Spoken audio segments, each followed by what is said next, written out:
യുഡിഎഫിന്റെ മധ്യമേഖലാ ജാഥ മാറ്റിവെക്കും. വയനാട്ടിൽ മുഖ്യമന്ത്രി ഉമ്മൻചാണ്ടിയും കെ.എം. മാണിയും തമ്മിൽ നടത്തിയ കൂടിക്കാഴ്ചയിലാണ് മുഖ്യമന്ത്രി മാണിക്ക് ഉറപ്പ് നൽകിയത്. ജാഥ സംബന്ധിച്ച ചൊവ്വാഴ്ച അന്തിമ തീരുമാനം എടുക്കും. വയനാട്ടിൽ മന്ത്രി പി.കെ. ജയലക്ഷ്മിയുടെ വിവാഹ ചടങ്ങിന് ശേഷമാണ് മന്ത്രി കെ.എം. മാണി മുഖ്യമന്ത്രിയുമായി ചർച്ച നടത്തിയത്. മേഖലാ ജാഥ മാറ്റിവെക്കാൻ മുഖ്യമന്ത്രിയോട് കെ.എം. മാണി ആവശ്യപ്പെട്ടു. വ്യക്തിപരമായ കാര്യങ്ങൾ ചൂണ്ടിക്കാട്ടിയാണ് ജാഥ മാറ്റിവെക്കാൻ ആവശ്യപ്പെട്ടതെന്ന് മന്ത്രി കെ.എം. മാണി അറിയിച്ചു. ഞങ്ങളൊരു ആവശ്യം ഇങ്ങനെ പറഞ്ഞിട്ടുണ്ട്. അതിന് പേഴ്സണലായിട്ടൊരു അസൗകര്യം എന്നുള്ളതേ ഉള്ളൂ. അതിനിപ്പോൾ ഒരു വലിയൊരു വിവാദമോ ഒരു ചർച്ചയുടെ ആവശ്യമില്ല. ഞങ്ങളിങ്ങനെ ഒരു പേഴ്സണൽ അസൗകര്യമുണ്ട്, കഴിയുമെങ്കിൽ മാറ്റി വെച്ചാൽ കൊള്ളാമെന്ന് പറഞ്ഞു. അതിന് 12-ാം തീയതി ഞങ്ങൾ കൂടുന്നുണ്ട്. അവിടെ വെച്ച് എല്ലാവരും കൂടെ ആലോചിച്ചിട്ട് എല്ലാവരുടെയും സൗകര്യം അനുസരിച്ച് UDF യോഗം തീരുമാനിക്കാം. മേഖലാ ജാഥ മാറ്റുന്നതിനെക്കുറിച്ച് ചൊവ്വാഴ്ച ചേർന്ന UDF യോഗം തീരുമാനിക്കുമെന്ന് മുഖ്യമന്ത്രി ഉമ്മൻചാണ്ടി അറിയിച്ചു. കെ.എം. മാണിയുമായി ചർച്ച നടത്തി. ചർച്ചയുടെ വിശദാംശങ്ങൾ വെളിപ്പെടുത്താൻ കഴിയില്ല. 12-ാം തീയതി UDFന്റെ നേതാക്കൾ കൂടുന്നുണ്ട്. ജാഥയുടെ ഇതുവരെയുള്ള അതിൻ്റെ ക്രമീകരണങ്ങൾ കാര്യങ്ങളെക്കുറിച്ചൊക്കെ ആലോചിച്ചിട്ട് ഒരു അവസാന തീരുമാനമെടുക്കും. ബാർ കോഴക്കേസ് അന്വേഷണവുമായി ബന്ധപ്പെട്ട് തനിക്കുള്ള അതൃപ്തി കെ.എം. മാണി മുഖ്യമന്ത്രിയെ അറിയിച്ചു. മെയ് 5-നകം അന്വേഷണം പൂർത്തിയാക്കാമെന്ന് ഉറപ്പ് നൽകിയതാണ്. ഉറപ്പ് പാലിച്ചില്ലെന്നും കെ.എം. മാണി മുഖ്യമന്ത്രിയെ അറിയിച്ചു. കേരള കോൺഗ്രസ് എം നേതൃത്വം നൽകുന്ന മധ്യമേഖലാ ജാഥ മാറ്റിവെക്കാൻ ചർച്ചയിൽ ധാരണയായി. അക്കാര്യത്തിൽ UDF യോഗം തീരുമാനമെടുക്കും. അതേസമയം കടുത്ത നിലപാടുമായി മുന്നോട്ടു പോകുവാനാണ് കേരള കോൺഗ്രസ് എമ്മിന്റെ തീരുമാനം. UDFന്റെ താഴെത്തട്ടിലുള്ള പ്രവർത്തനങ്ങളുമായി സഹകരിക്കില്ല. മേഖലാ ജാഥകളുമായി സഹകരിക്കേണ്ട എന്നും കേരള കോൺഗ്രസ് എം തീരുമാനിച്ചു. മധ്യമേഖലാ ജാഥ മാറ്റിവെച്ച് തൽക്കാലം കേരള കോൺഗ്രസ് എമ്മിന്റെ പ്രതിഷേധം തണുപ്പിക്കുവാനാണ് മുഖ്യമന്ത്രിയുടെ ശ്രമം. News bureau, Thiruvananthapuram, Kozhikode. മാണി പറഞ്ഞതനുസരിച്ച് UDF ജാഥ പോലും മാറ്റിവെച്ചിരിക്കുകയാണെന്ന് CPM സംസ്ഥാന സെക്രട്ടറി കോടിയേരി ബാലകൃഷ്ണൻ പറഞ്ഞു. മാണിക്കെതിരെ കുറ്റപത്രം സമർപ്പിച്ചാൽ UDF മന്ത്രിസഭ താഴെ വീഴുമെന്ന് ഉമ്മൻചാണ്ടി ഭയക്കുകയാണെന്നും അദ്ദേഹം പറഞ്ഞു. കണ്ണൂർ ഇരിങ്ങലിൽ EMS ഗ്രന്ഥശാലയുടെ ഉദ്ഘാടനം നിർവഹിക്കുകയായിരുന്നു കോടിയേരി. കെ.എം. മാണി അഴിമതി കേസിൽ പ്രതിയായിട്ടും ഇപ്പോഴും മന്ത്രിയായി തുടരുകയാണ്. മാണിയെ വിജിലൻസ് 2 പ്രാവശ്യം ചോദ്യം ചെയ്തു. ഇന്നത്തെ പത്രത്തിൽ കണ്ടു വീണ്ടും ചോദ്യം ചെയ്യും എന്ന്.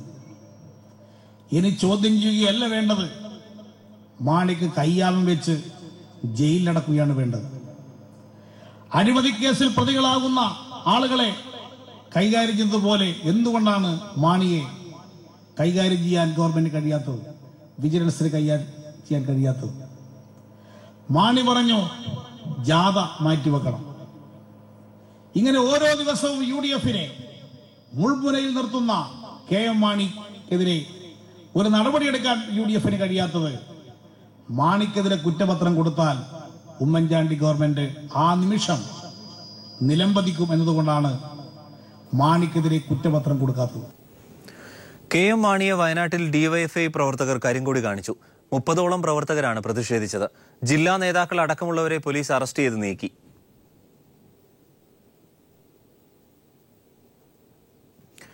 മന്ത്രി കെ. ബാബുവിനെ ബാർ ഉടമകൾ കോഴ നൽകുന്നത് കണ്ട ഏക ദൃക്സാക്ഷി റഫീസ് നാളെ വിജിലൻസിന് മൊഴി നൽകും. മന്ത്രി കെ. ബാബുവിനെതിരായ ബാർ കോഴ ആരോപണത്തിൽ ബിജു രമേശിന്റെ രഹസ്യ മൊഴി എടുക്കണമെന്ന് VS ആവശ്യപ്പെട്ടു. മന്ത്രി പി.കെ. ജയലക്ഷ്മി വിവാഹിതയായി. കമ്പളക്കാട് ചെറുവടി തറവാട്ടിലെ CA അനിൽകുമാറാണ് മന്ത്രിക്ക് താലി ചാർത്തിയത്. മുഖ്യമന്ത്രി ഉമ്മൻചാണ്ടി, പ്രതിപക്ഷ നേതാവ് VS അച്യുതാനന്ദൻ, മന്ത്രിമാർ തുടങ്ങി പ്രമുഖരുടെ സാന്നിധ്യത്തിലായിരുന്നു വിവാഹം. മന്ത്രിയായിരിക്കെ വിവാഹം കഴിക്കുന്ന 4ാമത്തെ മന്ത്രിയും 2ാമത്തെ വനിതാ മന്ത്രിയുമാണ് ജയലക്ഷ്മി. പഴശ്ശിയുടെ വീരേതിഹാസ കഥകൾ മുഴങ്ങാറുള്ള വാളാട് പാലോട് കുറിച്ചി തറവാട്ടിൽ മന്ത്രിക്ക് മാംഗല്യം. മുറച്ചെറുക്കനായ പള്ളിയറ ചെറുവാടി തറവാട്ടിലെ ഇളമുറക്കാരൻ P.K. അനിൽകുമാറാണ് മന്ത്രിക്ക് വരണമാല്യം ചാർത്തിയത്. 9:30 ജയലക്ഷ്മി വധുവായി പാലോട് തറവാടിന്റെ തിരുമുറ്റത്തെ കതിർമണ്ഡപത്തിലേക്ക് ഇറങ്ങി. കാർമികൻ മാമ്പുള്ളി ഗോവിന്ദൻ നമ്പൂതിരി. അദ്ദേഹം പൂജിച്ചു നൽകിയ ആലിലത്താലി ഗോത്രദൈവങ്ങളെ ധ്യാനിച്ച് വരൻ വധുവിന്റെ കഴുത്തിൽ ചാർത്തി. നടുത്തളത്തിന്റെ അകത്തും പുറത്തുമായി ആയിരങ്ങളുടെ അനുഗ്രഹം മുഴങ്ങി. ജയലക്ഷ്മിയുടെ മുഖത്ത് നവവധുവിന്റെ നാണം നിഴലിട്ടു. പിന്നീട് ജയലക്ഷ്മിക്കരികിൽ പ്രമുഖരുടെ അനുഗ്രഹവർഷം. മുഖ്യമന്ത്രി ഉമ്മൻചാണ്ടി, പ്രതിപക്ഷ നേതാവ് VS അച്യുതാനന്ദൻ, മന്ത്രിമാരായ രമേശ് ചെന്നിത്തല, കെ.എം. മാണി, അബ്ദുൾ റബ്ബ്, കെ. ബാബു, AP അനിൽകുമാർ എന്നിവരും വിവിധ MLA-മാരും രാവിലെ തന്നെ പാലോട് തറവാട്ടിലെത്തിയിരുന്നു. ചടങ്ങുകളിൽ 5000-ഓളം പേർ പങ്കെടുത്തു. 25 വിഭവങ്ങളും 3 കൂട്ടം പായസവുമായി പിന്നീട് പഴയിടം മോഹനൻ നമ്പൂതിരിയുടെ സദ്യ. സദ്യയ്ക്ക് ശേഷം മന്ത്രി ഭർതൃഗൃഹത്തിലേക്ക്. മന്ത്രി സുമംഗലിയായി. ഇനി കുമാരിയല്ല, ശ്രീമതി ജയലക്ഷ്മി. ആശംസകളോടെ വയനാട്ടിൽ നിന്നും അനൂപ് കയ.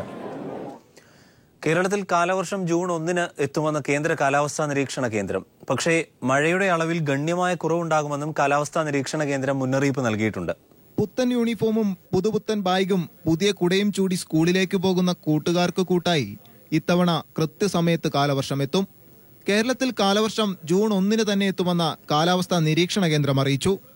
എന്നാൽ മഴയുടെ അളവ് ഇത്തവണ ശരാശരിയിലും കുറവായിരിക്കുമെന്ന മുന്നറിയിപ്പും നൽകി. വർഷങ്ങൾ കൂടുമ്പോൾ സമുദ്രാന്തരീക്ഷത്തിൽ മാറ്റം സംഭവിക്കുന്നത് മൂലമുണ്ടാകുന്ന എൽനിനോ പ്രതിഭാസമാണ് ഇത്തവണ മഴ കുറയുന്നതിന് കാരണം. മഴ കുറയുന്നതിനും വരൾച്ച കൂടുന്നതിനും ഇത് കാരണമാകും. ഖാരിഫ് വിളകൾ ആശ്രയിക്കുന്നത് തെക്കു പടിഞ്ഞാറൻ മൺസൂൺ ആയതിനാൽ കാലവർഷം ചതിച്ചാൽ നെല്ലടക്കമുള്ള വിളകളെ അത് സാരമായി ബാധിക്കും. കഴിഞ്ഞ വർഷം ശരാശരിയിലും 12% കുറവായിരുന്നു മഴയെങ്കിൽ ഇത്തവണ അതിന്റെ ഇരട്ടിയിലേറെ കുറവുണ്ടാകുമെന്നാണ് മുന്നറിയിപ്പ്. ഇക്കഴിഞ്ഞ മാർച്ച് ഏപ്രിൽ മാസങ്ങളിലായി കാലം തെറ്റിവന്ന മഴ കടുത്ത വിളനാശത്തിനും കടുത്ത വരൾച്ചയ്ക്കും കാരണമായി. രാജസ്ഥാനിലെയും മഹാരാഷ്ട്രയുടെയും കർഷക ആത്മഹത്യയ്ക്കും ഇത് കാരണമായി. കാലവർഷം കൃത്യസമയത്ത് എത്തുമെങ്കിലും മഴയുടെ അളവിൽ കുറവുണ്ടാകുമെന്ന വാർത്ത കർഷകരിൽ കടുത്ത ആശങ്കയുണർത്തുന്നു. News desk. മാവോയിസ്റ്റ് നേതാവ് രൂപേഷിന്റെ പ്രധാന സഹായി റിജീഷ് പിടിയിലായി. മാവോയിസ്റ്റ് സംഘത്തിന് ആയുധമെത്തിച്ചത് റിജീഷാണെന്ന് പോലീസ് അറിയിച്ചു. കോഴിക്കോട് പയ്യോളിയിലെ വീട്ടിൽ നിന്നാണ് റിജീഷിനെ പിടികൂടിയത്. പയ്യോളിയിലെ വസതിയിൽ വെച്ചാണ് പോലീസ് റിജീഷിനെ അറസ്റ്റ് ചെയ്തത്. മാവോയിസ്റ്റ് ബന്ധമുണ്ടെന്ന സംശയത്തെ തുടർന്ന് ഏറെക്കാലമായി ഇന്റലിജൻസിന്റെ നിരീക്ഷണത്തിലായിരുന്നു. പോലീസ് നൽകുന്ന വിവരം ഇങ്ങനെ: റിജീഷ് വർഷങ്ങളായി മാവോയിസ്റ്റ് സംഘങ്ങളുമായി ബന്ധപ്പെട്ട് പ്രവർത്തിക്കുന്നു. രഹസ്യ കേന്ദ്രങ്ങളിൽ നിന്ന് മാവോയിസ്റ്റുകൾക്ക് തോക്കുൾപ്പെടെയുള്ള ആയുധങ്ങൾ വനാതിർത്തിയിൽ കാറിലെത്തിച്ചു നൽകിയിരുന്നത് റിജീഷായിരുന്നു. മാവോയിസ്റ്റ് സംഘങ്ങൾക്ക് ഓരോ കേന്ദ്രങ്ങളിലേക്കുമുള്ള യാത്രാ സംവിധാനം ഒരുക്കുന്നതിന്റെ ചുമതലയും വഹിച്ചിരുന്നു. നഗരത്തിലെത്തുന്ന മാവോയിസ്റ്റ് നേതാക്കൾക്ക് താമസം ഉൾപ്പെടെയുള്ള സൗകര്യങ്ങൾ ഒരുക്കി നൽകി. രൂപേഷിനോടൊപ്പം കോയമ്പത്തൂരിൽ വെച്ച് പിടിയിലായ മാവോയിസ്റ്റ് നേതാവ് അനൂപിനെ കോഴിക്കോട് പയ്യോളിയിൽ ഒളിവിൽ താമസിപ്പിച്ചു. കേരളത്തിൽ മാവോയിസ്റ്റ് പ്രവർത്തനങ്ങൾ ഏകോപിപ്പിച്ചിരുന്ന രൂപേഷുമായി റിജീഷിന് നേരിട്ട് ബന്ധമുണ്ടായിരുന്നുവെന്നും പോലീസ് പറയുന്നു. റിജീഷിന്റെ പയ്യോളിയിലെ വീട്ടിൽ പോലീസ് പരിശോധന നടത്തി. തിങ്കളാഴ്ച കോടതിയിൽ ഹാജരാക്കും. രൂപേഷിന്റെയും സംഘത്തിന്റെയും അറസ്റ്റിന് പിന്നാലെ അനുയായികളിലേക്കും സഹായികളിലേക്കും പോലീസ് അന്വേഷണം വ്യാപിപ്പിച്ചതോടെ വരും ദിവസങ്ങളിൽ കൂടുതൽ അറസ്റ്റുണ്ടാകുമെന്നാണ് പ്രതീക്ഷിക്കുന്നത്. News bureau, Kozhikode.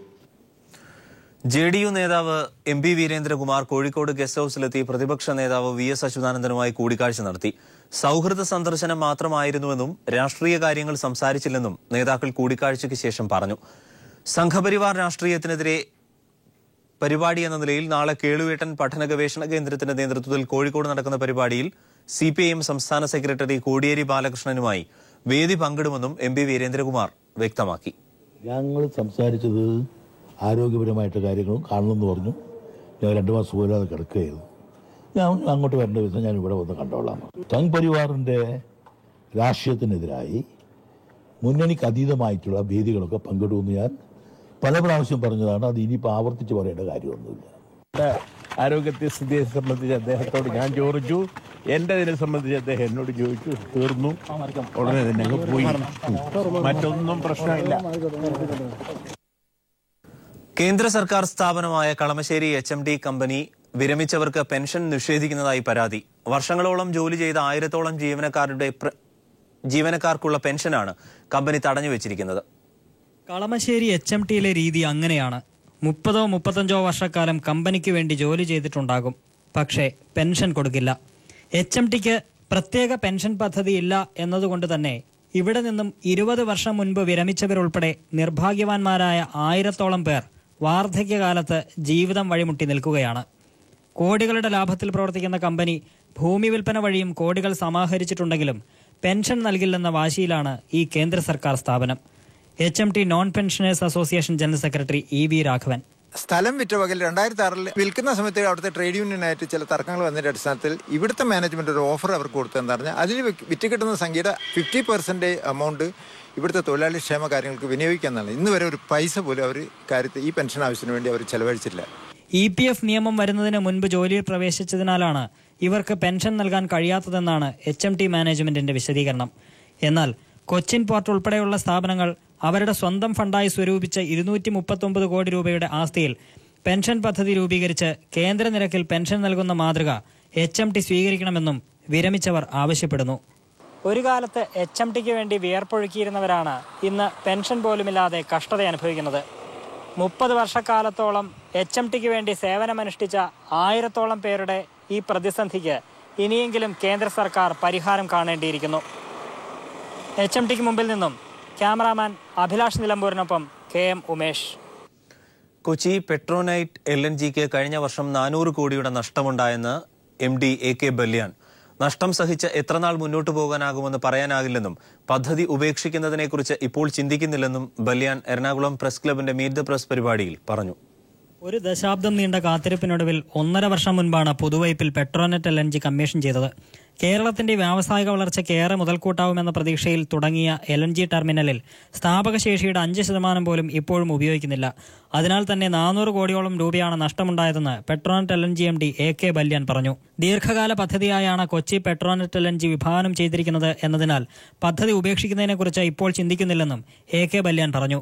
On a ballpark figure, if you have seen our annual results, about 400 crores is the annual loss to Petronet. Commercially, we will have to see how long we can sustain this, and that's a question that we'll have to work out and see, and that's why we have started doing some other activities there to sustain that. We are here for long term and to see that the benefits are given to this part of the country very much. Closing this would be a very drastic thing. I think it would be a very sorry state of affairs for the people. നഗരത്തിൽ സ്ഥാപിക്കുന്ന pipe line വഴി പ്രകൃതിവാതകം നൽകാൻ കഴിയുന്ന പദ്ധതിയാണിത്. എന്നാൽ ഇക്കാര്യത്തിൽ സർക്കാർ മെല്ലെപ്പോക്ക് നയം സ്വീകരിക്കുന്നുവെന്നും വികസന കാര്യത്തിൽ സർക്കാർ രാഷ്ട്രീയം മാറ്റിവെക്കണമെന്നും AK ബല്യാൻ പറഞ്ഞു. News bureau, Kochi. കൂടംകുളം ആണവ റിയാക്ടറിലെ തകരാറിനെ തുടർന്ന് വൈദ്യുതോൽപാദനം നിർത്തിവെച്ചു. ഇന്നലെ വൈകിട്ടാണ് റിയാക്ടറിന് തകരാറുണ്ടായത്. 1000 മെഗാവാട്ട് ഉൽപാദന ശേഷിയുള്ള റിയാക്ടറിൽ ഇന്നലെ 873 മെഗാവാട്ട് വൈദ്യുതി ഉൽപ്പാദിപ്പിച്ചിരുന്നു. തുടർന്നാണ് റിയാക്ടർ തകരാർ അധികൃതരുടെ ശ്രദ്ധയിൽപ്പെട്ടത്. അനധികൃത സ്വത്ത് സമ്പാദന കേസിലെ വിധിക്കെതിരെ തമിഴ്നാട് മുൻ മുഖ്യമന്ത്രി ജയലളിത സമർപ്പിച്ച അപ്പീലിൽ കർണാടക ഹൈക്കോടതി നാളെ വിധി പറയും. അപ്പീലിൽ ഈ മാസം 12 മുൻപ് വിധി പ്രസ്താവിക്കണം എന്ന സുപ്രീം കോടതി നിർദ്ദേശിച്ചിരുന്നു. ജസ്റ്റിസ് CR കുമാരസ്വാമിയാണ് വിധി പറയുക. തമിഴ്നാട് മുഖ്യമന്ത്രിയായിരിക്കെ ജയലളിത കോടിക്കണക്കിന് രൂപ അനധികൃതമായി സമ്പാദിച്ചു എന്ന കേസിൽ DMK നേതാവ് അൻപഴകൻ നൽകിയ ഹർജിയിലായിരുന്നു കോടതി ജയലളിതയ്ക്ക് ശിക്ഷ വിധിച്ചത്. നാളത്തെ വിധി പ്രഖ്യാപനത്തിന് മുന്നോടിയായി ബംഗളൂരുവിലും പരിസര പ്രദേശങ്ങളിലും കനത്ത സുരക്ഷാ സംവിധാനമാണ് ഏർപ്പെടുത്തിയിരിക്കുന്നത്. ഹൈദരാബാദിൽ സുഹൃത്തുക്കൾ തമ്മിലുള്ള ഗുസ്തി മത്സരത്തിൽ പങ്കെടുത്ത 17-കാരൻ അടിയേറ്റ് മരിച്ചു. സംഭവവുമായി ബന്ധപ്പെട്ട് 2 യുവാക്കളെ പോലീസ് അറസ്റ്റ് ചെയ്തു. ഹൈദരാബാദിൽ സുഹൃത്തുക്കൾ തമ്മിലുള്ള ഗുസ്തി മത്സരത്തിൽ പങ്കെടുത്ത യുവാവ് അടിയേറ്റ് മരിച്ചു. സംഭവവുമായി ബന്ധപ്പെട്ട് 2 യുവാക്കളെ പോലീസ് അറസ്റ്റ് ചെയ്തു. റോഡ് അപകടത്തിലാണ് 17-കാരൻ മരിച്ചതെന്നാണ് സുഹൃത്തുക്കൾ പറഞ്ഞിരുന്നത്. എന്നാൽ യുവാവിന്റെ പിതാവ് നൽകിയ പരാതിയുടെ അടിസ്ഥാനത്തിൽ പോലീസ് നടത്തിയ അന്വേഷണത്തിലാണ് സത്യാവസ്ഥ ബോധ്യമായത്. 10ഓളം യുവാക്കൾ ചേർന്ന് ഇത്തരം ഗുസ്തി മത്സരങ്ങൾ തെരുവിൽ സ്ഥിരമായി നടത്താറുണ്ട്. 2 പേർ തമ്മിൽ ഗുസ്തി പിടിക്കുമ്പോൾ റഫറിയായി ഒരാളുണ്ടാകും.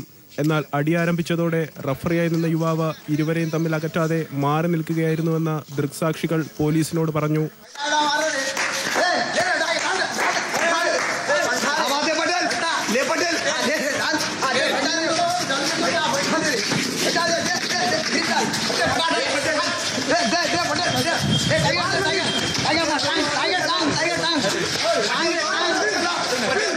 ഗുസ്തിയുടെ ദൃശ്യങ്ങളും പോലീസ് കണ്ടെത്തി. അടിയേറ്റ് വീണ യുവാവിനെ സുഹൃത്തുക്കൾ ആശുപത്രിയിലെത്തിച്ച ശേഷം ബന്ധുക്കളെ വിളിച്ച് അറിയിക്കുകയായിരുന്നു. സംഭവം അറിഞ്ഞെത്തിയ യുവാവിന്റെ പിതാവ് സുഹൃത്തുക്കളുടെ സംസാരത്തിൽ സംശയം തോന്നിയതിനെ തുടർന്നാണ് പോലീസിൽ പരാതി നൽകിയത്. മർദ്ദനമേറ്റാണ് യുവാവ് മരിച്ചതെന്ന് പോസ്റ്റ്മോർട്ടം റിപ്പോർട്ടിലും വ്യക്തമായി. News desk. സായി സ്പോർട്സ് സെന്ററിലെ ജൂനിയർ താരങ്ങളുടെ വഴിവിട്ട നടപടി അധികാരികളുടെ ശ്രദ്ധയിൽപ്പെടുത്തിയതാണ് തങ്ങൾ കുറ്റക്കാരാകാൻ കാരണമെന്ന് കാട്ടി സീനിയർ താരങ്ങൾ പോലീസിന് മൊഴി നൽകി. ഹോസ്റ്റലിൽ കുട്ടികൾ മദ്യം ഉപയോഗിച്ചതായും താരങ്ങൾ പറഞ്ഞു. സായി സെന്റർ താൽക്കാലികമായി അടച്ചിട്ടിരിക്കുകയാണ്. കുഞ്ഞുങ്ങൾക്ക് എന്തെങ്കിലും സംഭവിച്ച ഇനിയുള്ള കാര്യം എങ്ങനെയായിരിക്കും? എങ്ങനെ പറയും ഇവിടെ നിൽക്കുന്നത്? ഈ കുഞ്ഞുങ്ങളെല്ലാം പേടിച്ച് വല്ലാതെ നിൽക്കുക. ഞങ്ങൾ എല്ലാ ദിവസവും രാവിലെ വൈകിട്ട് 4 ദിവസമായി ഇന്ന് ഇവിടെ ഈ വരവും തുടങ്ങിയിട്ട്. സായി സ്പോർട്സ് സെന്ററിലെ ജൂനിയർ താരങ്ങൾ മദ്യം കഴിച്ചതാണ് ഇപ്പോഴത്തെ സംഭവങ്ങൾക്ക് തുടക്കമെന്ന് ആരോപണ വിധേയരായ പെൺകുട്ടികളും മാതാപിതാക്കളും പോലീസിന് മൊഴി നൽകി. ഈ സംഭവങ്ങൾ മറച്ചുവെക്കാനാണ് ഇപ്പോഴത്തെ ശ്രമം. കേസുമായി ബന്ധപ്പെട്ട് തങ്ങളുടെ ഭാവി ജീവിതം തന്നെ അനിശ്ചിതത്വത്തിലായിരിക്കുകയാണെന്നും പെൺകുട്ടികൾ പറഞ്ഞു. 4 പെൺകുട്ടികളാണ് ആത്മഹത്യക്ക് ശ്രമിച്ചത്. എന്നാൽ എല്ലാവരും ഈ പെൺകുട്ടികളുടെ പരാതി മാത്രമാണ് പരിഗണിക്കുന്നതെന്നും സീനിയർ താരങ്ങൾ പറഞ്ഞു. ആദ്യം എന്താണ് ചോദിച്ചത്, അവരത് സമ്മതിച്ചില്ല. മുന്തിരി ജ്യൂസാന്ന് പറഞ്ഞു. അത് കഴിഞ്ഞതിന് ശേഷമാണ് പറയുന്നത് ഞങ്ങൾ ബീർ കുടിച്ചിട്ടുണ്ട്, അത് കഴിഞ്ഞ് വൈകിട്ട് ഇവരെ ഫുഡിൽ എത്തിയപ്പോഴത്തേക്ക് ഇവർക്ക് കഴിക്കാൻ വയ്യാത്ത ഒരു അവസ്ഥ പോലെ കണ്ട് എന്തോന്ന് ചോദിച്ചപ്പോഴത്തേക്ക് അവർ പറഞ്ഞത് ബിയർ കുടിച്ചതിൻ്റെയാ എന്നിങ്ങനെ പറഞ്ഞു.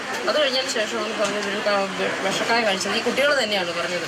കേന്ദ്ര ഗവൺമെന്റ് സ്ഥാപനമായ സായി സ്പോർട്സ് സെന്ററിന്റെ കാര്യങ്ങൾ നോക്കാൻ അധികാരികളെ നിയമിച്ചിട്ടുണ്ടെങ്കിലും ഇവരുടെ ഭാഗത്തു നിന്നുള്ള നിരുത്തരവാദപരമായ പ്രവർത്തനമാണ് ഇപ്പോഴത്തെ സംഭവങ്ങൾക്ക് കാരണം. ഈ തെറ്റുകൾ മറച്ചുവെക്കാനാണ് ഇപ്പോൾ സീനിയർ താരങ്ങളുടെ മേൽ കുറ്റം ചുമത്തുന്നതെന്നും ആരോപണ വിധേയരായ പെൺകുട്ടികളുടെ മാതാപിതാക്കൾ പറയുന്നു. Shahjahan, news bureau, Alappuzha. കല്യാൺ ജുവലേഴ്സിന്റെ 79ാമത്തെ ഷോറൂം കൊടുങ്ങല്ലൂരിൽ പ്രവർത്തനം ആരംഭിച്ചു. കല്യാൺ ജുവലേഴ്സ് ബ്രാൻഡ് അംബാസഡർമാരും ചലച്ചിത്ര താരങ്ങളായ മഞ്ജു വാര്യർ, പ്രഭു എന്നിവർ ചേർന്നാണ് ഉദ്ഘാടനം ചെയ്തത്. പ്രശസ്ത ബിസിനസ് ഗ്രൂപ്പായ ജോയ് അലുക്കാസിൽ ഇന്റർനാഷണൽ ജ്വല്ലറി ഷോയ്ക്ക് തുടക്കമായി. കൊച്ചി ഷോറൂമിൽ നടന്ന ചടങ്ങിൽ ഡെപ്യൂട്ടി മേയർ ബി ഭദ്രയും സിനിമാ താരം കൂക്കു പരമേശ്വരും ചേർന്നാണ് ഇന്റർനാഷണൽ ജ്വല്ലറി ഷോയുടെ ഉദ്ഘാടനം നിർവഹിച്ചത്. കൊല്ലം ഇന്റർനെറ്റ് കേബിൾ ഡിസ്ട്രിബ്യൂഷനിലെ കേബിൾ ഓപ്പറേറ്റർമാരുടെ കൂട്ടായ്മയിൽ രൂപീകരിച്ച പുതിയ ഡിജിറ്റൽ ഹെഡ്ലൈറ്റിന്റെ ഉദ്ഘാടനം മെയ് 12-ന് മന്ത്രി ആരടി മുഹമ്മദ് ഉദ്ഘാടനം ചെയ്യും. റബ്കോ ഈ വർഷം 50 ഷോറൂമുകളും 1500 ചില്ലറ വിൽപ്പനശാലകളും ആരംഭിക്കുമെന്ന് ചെയർമാൻ VN വാസവൻ അറിയിച്ചു. മുംബൈയിൽ 4 നില കെട്ടിടത്തിൽ തീപിടുത്തം. രക്ഷാപ്രവർത്തനത്തിനെത്തിയ 2 ഫയർമാൻമാർ മരിച്ചു, 5 പേർക്ക് പരിക്ക്. ഗുഡ്വിൻ ജ്വല്ലറിയുടെ 10ാമത് ഷോറൂം മെയ് 16-ന് കുറുപ്പം റോഡിൽ പ്രവർത്തനം ആരംഭിക്കും. ഉദ്ഘാടനം ചലച്ചിത്ര താരങ്ങളായ പത്മശ്രീ ജയറാം, അഫ്താബ് ശിവദാസിനി എന്നിവർ ചേർന്ന് നിർവഹിക്കും. അവയവദാന ബോധവൽക്കരണത്തിനായി പ്രവർത്തിക്കുന്ന ഗുഡ്വിൻ ചാരിറ്റബിൾ ട്രസ്റ്റിന്റെ പ്രചരണ പരിപാടിക്കും മെയ് 16-ന് തുടക്കമാകും. ചടങ്ങിൽ 10,000-ത്തിലധികം പേർ അവയവദാന സമ്മതപത്രം കൈമാറും.